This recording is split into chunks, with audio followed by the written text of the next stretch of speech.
Next item on the list. It doesn't get any lighter. It doesn't get any lighter as we're moving through here. UK regulators have determined that loot boxes are not gambling under their current laws. This is from Owen S. Good over at Polygon. It says the United Kingdom's chief regulator of gambling told Parliament that loot boxes, specifically mentioning the FIFA Series Ultimate Team card packs, are not considered gambling under current UK law, even if he has, quote, significant concerns, end quote, about the games and their popularity with minor children. Neil MacArthur, the chief executive of the Gambling Commission, said that FIFA packs and loot boxes don't have a formal way of monetizing their contents. UK gambling law is applicable only to prizes that are either money or have monetary value. In-game virtual items don't, even if they are traded or even resold on black markets outside the game. MacArthur appeared to suggest that UK law would have to adapt to account for a new form of prize being offered. Quote, there are other examples of things that look and feel like gambling that legislation tells you are not, end quote, MacArthur said, meaning, quote, some prize competitions, but because they have free play or free entry, they are not gambling, but they are a lot like a lottery, end quote. So the article continues. It's a quite extensive write-up about this decision, but the main point of the story is this, that, and this is the way that it has to go.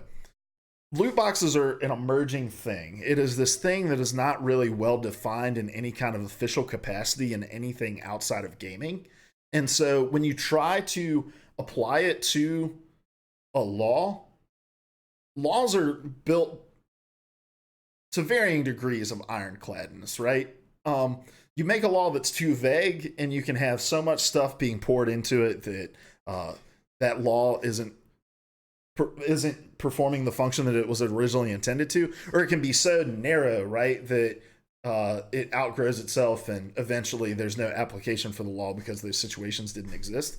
And so when creating a law, you have to strike this balance of how do we make sure that this serves a function that is long-standing and can apply to similar situations that may pop up as technology advances and as cultures change, but not so broad that if some change happens that we can't foresee that doesn't quite fall under this, won't just be thrown in here and made to apply. And so it makes a lot of sense that they're looking at what's on their books now and saying, like, we don't really have anything that addresses loot boxes, because loot boxes are this really weird thing of you're giving real money for a chance at winning fake items that have no monetary value. And so part of the gambling addiction that we see is this idea that I can go into a casino with $20 and I can leave with $100 because the chips I'm playing for have a monetary value. Loot boxes don't have that. It's like buying a pack of Pokemon cards. You know, I go into the store. I know that there's a chance that there's a card that I want, that it's in there. So I'm going to buy it. And if it's in there, awesome. If it's not, well, I've sunk $2.99 in it, and or whatever, however much a pack of Pokemon cards is. And, I move on with my day. Like, loot boxes are probably more adjacent to that, more comparable to that, even though you could say, like, there's a resale value for cards, but there's there's like not a monetary value that's attached to these things. So,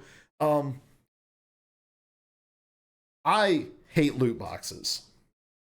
I hate microtransaction monetization. I hate the idea of mobile games having to develop to attract whales that spend thousands and thousands of dollars on their applications. I hate especially that there are loot boxes in games that we pay full price for. Madden, FIFA. These are games people pay $60 for and then have to go buy loot boxes in order to get the full experience out of it. I hate that. I think it's atrocious.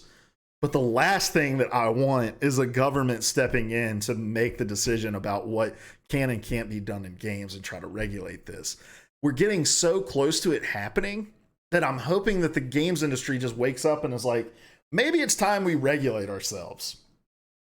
Maybe it's time we collectively come together and talk about what is and isn't acceptable. The ESRB comes out and says, hey, if you put loot boxes in your game, it's an automatic M rating. Like, I've constantly proposed that as the solution. And you would have a game like FIFA, who sells millions of copies. And the ESRB is only let's use Madden, because Madden's really popular in America. So Madden is rated E for everybody. They would lose a massive amount of their audience if that game had an M rating on it, and parents were made to be aware of what was contained within that game in order for it to be sold to one of their kids. So when I worked at GameStop, right, a kid comes up with Grand Theft Auto 5, puts it on the counter. I'm like, where's your mom? He's like, in the car. I'm like, well, you need to go get her because I can't sell you this game. Okay. Goes out and gets his mom. And I'm like, hey, he wants to buy Grand Theft Auto 5. You know, there's sexual themes, nudity, immense amounts of violence, blood, gore. And most of the time the mom is like, yeah, we'll mute it. We'll put it on mute. That was always my favorite. We'll put it on mute. Yeah, that takes care of the cussing, but like the just shooting random civilians on the street and going to pick up hookers and then shooting them to get your money back, like muting doesn't do anything. Oh, my kid would never. Lady, I was 13 once. But there are a lot of parents that, you know, we'd go through that and be like, oh, you gotta get something else. You're not playing anything with sexual themes in it. And so if a kid brings up Madden and a parent's like, why is this game rated M? And an employee is trained to say, well, it's the same exact game that they've been playing this whole time, but we just want to make you aware that there are these loot box mechanics that kids can actually spend a lot of money on. And, you know, I think that could go a long way into curbing it. And obviously Madden and NBA and FIFA would give pushback on something like that. But the regulation needs to come internally from the industry, or one of these days, a regulator is going to come out from one of these giant markets and say, yeah, this falls under a category that we're going to take ownership of and we're going to regulate. And that's the last thing the gaming industry needs.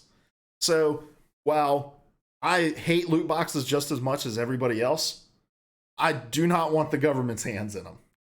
All right? I think we can all agree. Loot boxes suck. We wish that there was a better way. But the better way forward is not for the US or the UK government to come in and say, our territory now. Nah, dog. Don't trust them.